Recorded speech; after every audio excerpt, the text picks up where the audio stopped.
एक कहावत सांच को आँच कहाँ पर आधारित एक छोटी कहानी मैं आपको सुनाने जा रहा हूँ मित्रों। तो सुने। बहुत समय पहले हिरण्यकश्यप नाम का एक प्रतापी राजा था। वह ज्ञानी एवं भगवान का भक्त था। उसकी ख्याति दूर दूर तक फैली थी। उसके प्रहलाद नाम का एक पुत्र था। वह बाल्यावस्था में ही समझदार और शांत प्रवृत्ति का था।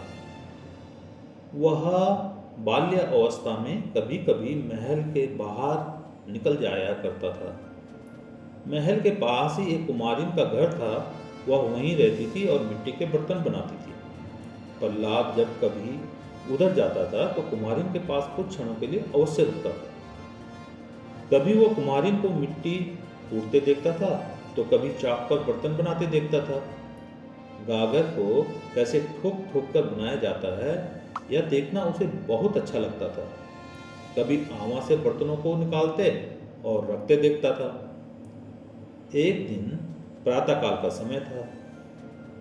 उस समय बालक प्रहलाद कुमारिन की तरफ घूमने गया। कुमारिन का घर आते ही वह रुक गया। कुमारिन आवा के पास बैठी रो रही थी। कुमारिन को रोते देखकर प्रहलाद विचलित हो गया। वह उसके रोने का कारण जानने के लिए बहुत आतुर हो उठा। उसके पास जाकर उसने पूछा, आप क्यों रो रही हैं? कुमारिन बोली, बेटा, एक कच्चे गागर में बिल्ली के 2 बच्चे थे। ध्यान नहीं रहा। गलती से वह गागर भी पकने के लिए आवा में लगा दी थी। जब आवा में आग फैल गई और गागरें पककर ठंडी होने लगी तब मुझे याद आया कि उस गागर में तो बच्चे हैं। उसी समय से मैं भगवान से प्रार्थना कर रही हूँ कि वे बच्चे जीवित निकल जाएं, नहीं तो मुझसे बहुत बड़ा पाप हो जाएगा। प्रहलाद ने पूछा, बच्चों को कब निकालोगी? कुमारिन ने कहा, बेटा, आवा की गागरें अभी गर्म हैं, थोड़ा ठंडी होते ही निकालूंगी। प्रहलाद ने कहा, कितनी देर और लगेगी? गागरों को जल्दी निकाल लो। कुमारिन ने गागरें छुकर देखी और कहा, थोड़ी देर में ये गागरें ठंडी हो जाएंगी, तभी निकालूंगी। इतना कहकर कुमारिन धीमे धीमे आवा की मिट्टी हटाने लगी। उसने गागर को छूकर देखा तो गागर अभी भी बहुत गर्म थी।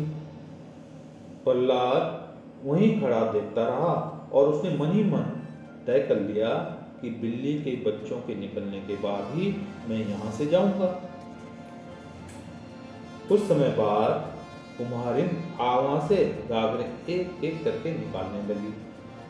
गागरें उठाते समय भी उसके आंसू बह रहे थे। उसने देखा आवा में एक जगह कुछ गागरें थोड़ी थोड़ी कच्ची थी। उसके बीच में एक गागर पूरी तरह से कच्ची थी। जैसे ही उसने वह कच्ची गागर को बाहर निकाला, बिल्ली के बच्चे भी म्याऊं म्याऊं करते हुए निकले।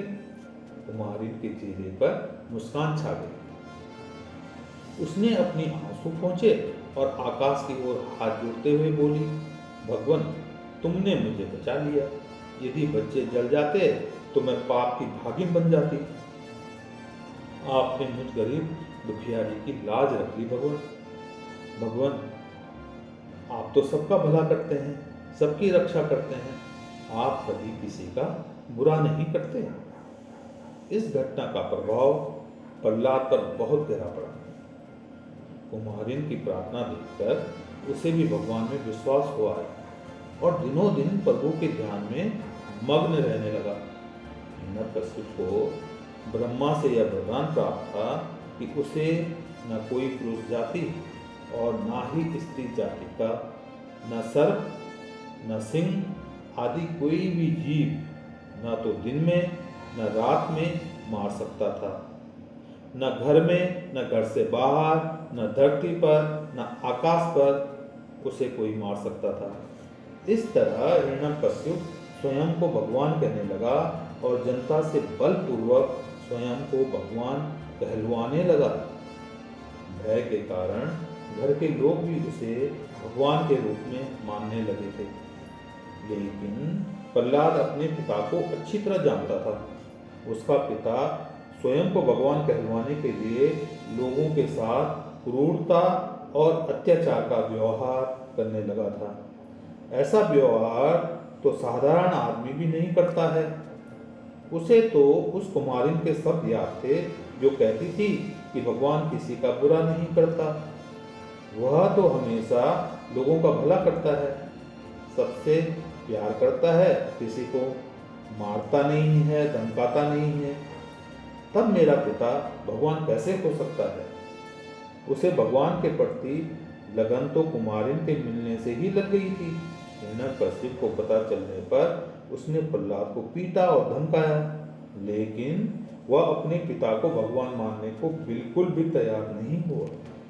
हिरण्यकशिपु प्रहलाद को स्वयं नहीं मानना चाहता था, उससे उसकी बदनामी हो सकती थी, इसलिए उसे मारने के लिए तरह तरह के हथकंडे अपनाने लगा और प्रहलाद हर बार बाल बाल बचता रहा। प्रहलाद को विश्वास था कि भगवान मेरी रक्षा करेगा। जब हिरण्यकशिपु के सभी प्रयत्न असफल रहे तो उसने एक और चाल चली। हिरण्यकशिपु की बहन होलिका पर ऐसी ओढ़नी थी जिसे ओढ़कर वह आग में बैठ जाए तो आग भी उसे जला नहीं सकती थी। एक बार हिरण्यकशिपु ने प्रहलाद से कहा कि देखते हैं तेरा भगवान सच्चा है या नहीं। उसने प्रहलाद को होलिका के साथ अग्नि में बैठना स्वीकार करा लिया। लकड़ियों का विशाल मंच बनाया गया, उस पर होलिका उस ओढ़नी को ओढ़कर बैठ गई और प्रहलाद को उसकी गोद में बिठा दिया गया। इसके बाद लकड़ियों में आग लगवा दी गई। कुछ देर में ही आग की लपटें ऊंची ऊंची उठने लगी। प्रहलाद ने स्वयं को कुमारिन की तरह भगवान के ध्यान में लीन कर दिया। उठती लपटों को देखकर देखने वालों के दिलों में प्रहलाद के प्रति दया के भाव उमड़ पड़े। सब सोचने लगे कि अब की बार प्रहलाद नहीं बचेगा। इसी बीच होलिका के पीछे से हवा के झोंके के साथ बड़ी लपटें उठी और होलिका की ओढ़नी सिर से उतरकर प्रहलाद के शरीर पर आ गिरी। ऐसा होते ही होलिका जलने लगी और वह हाय हाय करके रोने लगी। वह चिल्लाती रही, रोती रही, लेकिन कोई उसे बचा न पाया। अंत में होलिका जलकर राख हो गई और प्रहलाद उसी तरह पालती मारे आंख बंद किए बैठा रहा। प्रहलाद को जीवित देखकर जनता की आंखों में खुशी के आंसू छलछला आए। भीड़ में से किसी ने आवाज लगाई, सांझ को आंच नहीं। और मित्रों, एक कहावत है, गरीबी में आटा गिरा। इस कहावत पर आधारित एक छोटी सी कहानी आप सुने मित्रों। एक मजदूर परिवार था। उस परिवार में किसी न किसी चीज का अभाव हमेशा बना रहता था। परिवार में किसी बच्चे के पास पूरे कपड़े नहीं होते थे। घर की रूखी सूखी रोटियों के अलावा बाहर की चीजें कम ही खा पाते थे। सर्दियां भी बिना गर्म कपड़ों के गुजर जाती थी। कभी भरपेट खाते, कभी आधा पेट। एक दिन की बात है, सब बच्चे चौके में बैठे थे। उन्हें जोर की भूख लग रही थी। बच्चों की माँ आटा मान रही थी। वह आटा में पानी थोड़ा थोड़ा करके डाल रही थी, फिर भी पानी कुछ ज्यादा पड़ गया था। आटा इतना गीला हो गया था कि उसकी रोटियां नहीं बनाई जा सकती थी। वह बहुत देर तक बैठी अपने से ही बड़बड़ाती रही। उसका पति भी बहुत नाराज हुआ। उसे ऐसा लगने लगा कि बिना रोटियां खाए ही आज काम पर जाना पड़ेगा। औरत उठकर अंदर गई और मटकियां देखने लगी। शायद किसी ने आटा, बेसन आदि कुछ तो पड़ा हो, लेकिन वहां कुछ भी नहीं मिला।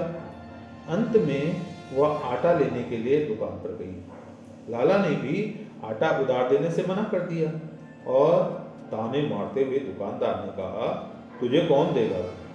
पिछली बार 6 महीने बाद पैसे दिए थे। मैं तो हाथ जोड़ता हूँ ऐसे ग्राहकों से। पड़ोस में एक दो परिवार रहते थे जिनसे उसकी बोलचाल थी। उनके पास जाकर कुछ पैसे उधार मांगे, लेकिन वे भी नाक मुंह सिकोड़ कर रह गए। उन्होंने उसे कुछ भी नहीं दिया। वह अपना सा मुंह लिए घर लौट आई। वह चौके में आकर चुपचाप बैठ गई। बच्चे भी समय की स्थिति को समझ गए थे, क्योंकि इस तरह की स्थितियां अक्सर आती रहती थी। वे भूख से अंदर ही अंदर कुलबुला रहे थे, लेकिन वे अपनी माँ से डर भी रहे थे। यदि यह कहा कि भूख लगी है तो पिटाई हो जाएगी। मजदूर की पत्नी ने सोचा कि चलो नमकीन लपसी बना लो, लेकिन उसी क्षण उसे याद आया कि लपसी के लिए तो आटा पहले भूनकर लाल कर लेना पड़ता है। इसी बीच मजदूर ने कहा कि मैं कोशिश करता हूँ, कहीं से कुछ मिल जाए। इतना कहकर वह घर से निकल गया। उसके जाते ही उसकी पत्नी विचारों में खो गई। सोचने लगी अपने बचपन के दिन। इस तरह की कोई परेशानी नहीं थी घर में, कभी भूखा नहीं रहना पड़ता था। हम सब भाई बहन खूब खेलते थे, हमेशा प्रसन्न रहते थे।